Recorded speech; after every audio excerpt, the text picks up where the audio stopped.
21명의 사상자가 발생한 경기 부천 트럭 돌진 사고 운전자의 구속영장이 신청됐습니다. 네, 아동 성폭행범 조두순이 무단으로 거주지를 이탈하는 등 계속 물의를 빚고 있는데요. 관련 사건 사고 짚어보겠습니다. 양지민 변호사와 함께합니다. 어서 오세요. 안녕하세요. 어서 오세요. 자, 먼저 부천 차량 돌진 사고 소식부터 짚어보겠습니다.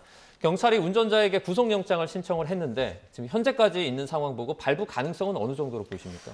발부 가능성이 어느 정도 있다라고 볼 수 있겠습니다. 물론 어떠한 고의를 가지고 범죄를 저지른 상황은 아닙니다. 과실인 것으로 보이는 상황이고 그럼에도 불구하고 이 사안의 중대성이라든지 증거인멸이나 아니면 도주의 우려에 대한 필요성, 그러니까 구속영장 발부의 필요성을 판단을 해봤을 때 워낙 사안이 중대한 그런 상황에 속하거든요. 2명이 사망을 했고 19명이 중경상을 입은 상황이기 때문에 사안이 중대하다라고 판단될 가능성이 있겠고 그렇다라면 사실은 어느 정도의 증거인멸 가능성도 있다라고 판단될 수 있어서 가능성이 없지는 않다라고 보여지는 상황이고 다만 본인의 이제 구속의 가능성을 좀 줄이기 위해서는 이 운전자도 수사에 최대한 협조를 하고 본인이 착각을 한 것 같다 내지는 오작동을 계속 주장하는 것이 아니라 본인의 과실이었다라는 부분을 아예 자백하는 것으로 전략을 삼는 것이 본인에게 유리할 것으로 보입니다. 네.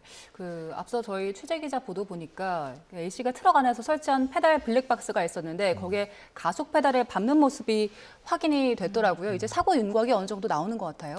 그렇습니다. 처음에는 혹시나 이제 급발진 사고가 아니냐라는 이야기도 있었는데요. 이런 비슷한 사건이 발생하면 수사기관에서 가장 먼저 하는 것이 CCTV를 확인해 봅니다. 그래서 브레이크 등이 들어왔는지 실제 운전자가 브레이크 페달을 밟았는지 여부를 판단을 하게 되는 것이고 더불어서 이제 국가수의 EDR 감식 분석이라고 해서 실제 가속 페달이 아니라 브레이크 페달이 밟혔는지를 다 확인을 하게 되는데 일단은 본인도 경황이 없었다라는 취지로 본인의 과실을 인정하는 취지의 진술을 하고 있는 것으로 보이고 말씀해 주신 것처럼 가속 페달을 착각을 해서겠죠. 가속 페달을 밟는 그러한 모습도 포착이 됐기 때문에 급발진이나 차량 오작동의 가능성은 굉장히 낮아 보입니다. 네, 지금 운전자가 모야모야병이라는 희소병도 지금 앓고 있다는 게 거론이 되는데 만약에 이 병이 인정이 된다든지 하면 과실이 좀 줄어들 수도 있습니까? 그런데 가장 중요한 것은 본인의 인식이 어디까지에 미쳤느냐입니다. 예를 들어서 본인이 모야모야병을 앓고 있고 아니면 약을 복용하는 상황에서 그러한 병세가 운전을 하는 것에 굉장히 위험한 영향을 미칠 수 있다는 것을 알고도 운전대를 잡았다라고 한다면 본인의 과실 여부에는 상관이 없어집니다. 그런데 본인이 사실은 이제 몰랐고 모르는 상황에서 내가 무심코 먹은 약물이 영향을 미쳐서 본인의 이제 내 혈관이라든지 어떤 부분에 이제 영향을 미쳐서 저렇게 순간적으로 정신을 잃거나 실수를 할 수 있는 가능성이 유발됐다라고 한다면 그것을 과학적 입증을 통해서 그런데 나는 인지를 하지 못했다라는 것과 더불어서 이제 과실 책임이 났다라고 주장을 해볼 수 있는 것이고요. 그렇기 때문에 가장 중요한 것은 병세에 대해서 어느 정도 본인이 오래전부터 인지를 하고 있었는지 혹시나 모야모야병을 관련돼서 어떠한 약물이라든지 치료를 한 상황은 있는지 의사가 치료를 받으면서 운전은 하지 마세요라는 어떤 권고를 한 적이 있는지 이런 부분까지 다 판단을 해야 됩니다. 예, 인명피해가 컸습니다. 2명이 숨지고 19명이 다쳤는데 판례를 보면 나중에 이 운전자가 받을 형량은 어느 정도나 될까요?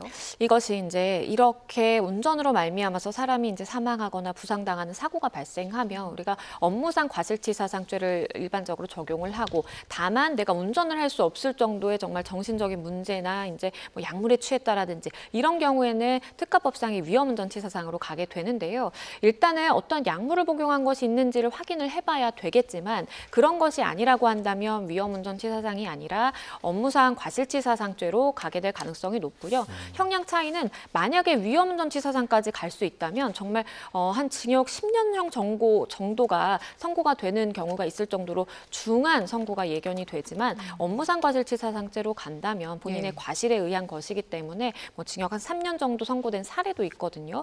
그렇기 때문에 그런 비슷한 수준, 4년에서 한 7년 정도 수준이 되지 않을까 싶습니다. 네, 알겠습니다. 이번에는 특검 소식도 저희가 좀 살펴보도록 하겠습니다. 내란 선동 혐의로 체포가 됐던 황교안 전 총리 구속영장이 기각이 됐습니다. 그러니까 법원은 구속의 필요성이 좀 낮다 이렇게 판단한 거겠죠? 맞습니다. 일단 법원이 판단한 것은요. 도주나 증거인멸 우려에 대한 소명이 부족하다라고 이야기를 했습니다. 네. 우리가 구속영장이 발부되기 위해서는 이 사람이 증거를 어떻게 은닉하려고 한다라든지 아니면 뭐 누군가 주장을 맞추기를 했나라든지 이런 것들이 사실 이제 필요한 것인데 그런 부분에 대해서 소명이 조금 부족했다라는 판단이 있는 것 같아요. 지금 내란 선동 혐의를 받고 있는 것인데 그 혐의와 관련돼서는 본인의 SNS에 글을 올린 그러한 객관적인 증거들이 다 수집이 되어 있고 몇 날 몇 시에 이제 비상계엄 선포가 되고 해제가 되기 그 전 시간에 올린 것까지 다 이제 객관적 물증은 확인이 되어 있는 상황이거든요. 그렇기 때문에 추가적인 뭐 증거 수집 필요성이라든지 인멸을 하게 될 가능성은 좀 낮다라고 법원은 판단한 것으로 보입니다. 네. 특검에서는 그 박성재 전 장관에 대해서 구속영장 또 청구를 했는데 법원이 또 기각을 했습니다. 이게 법리적인 관점에서 봤을 때 통상적인 겁니까? 아니면 이례적입니까?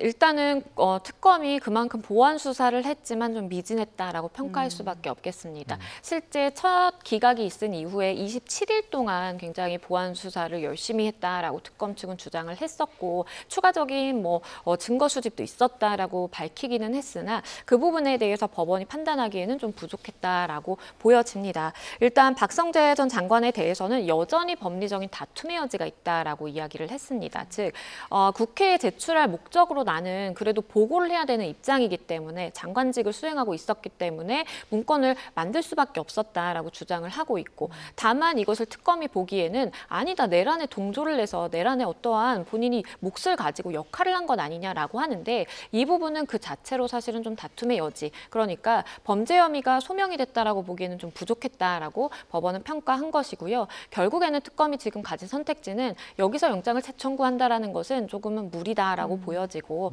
본안 소송 그러니까 기소 이후에 법원에 가서 그 혐의점에 대해서 다투는 것이 유효한 전략으로 보입니다. 네, 어제도 윤 전 대통령 내란 혐의 재판이 있었습니다. 증인으로 나왔던 홍장원 전 국정원 1차장이 이제 증언을 하기도 했는데요. 양측의 발언 좀 듣고 오시죠. 다 싹 잡아들여서 이번에 닦아 정리해라라는 말씀과 국정원에도 지금 주겠다는 건지 나중에 주겠다는 부분의 시점은 없지만 대공수사권을 지원해 주겠다는 내용 그리고 방첩사를 지원해라.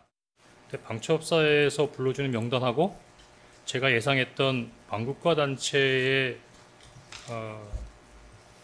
반국가 단체와 관련된 사건일 것이라는 것은 너무 괴리감이 컸기 때문에 글씨체가 비슷하고 뭐 내가 작성한 거라 그러면 그걸 왜 증거 동의를 안 하겠습니까? 근데 자기가 초안이라고 초고라고 낸 게 그냥 지렁이에요. 누가 봐도 본인도 알아보기가 어렵게 그렇게 자기가 냈거든요. 그렇기 때문에 이제 이게 문제가 된 겁니다.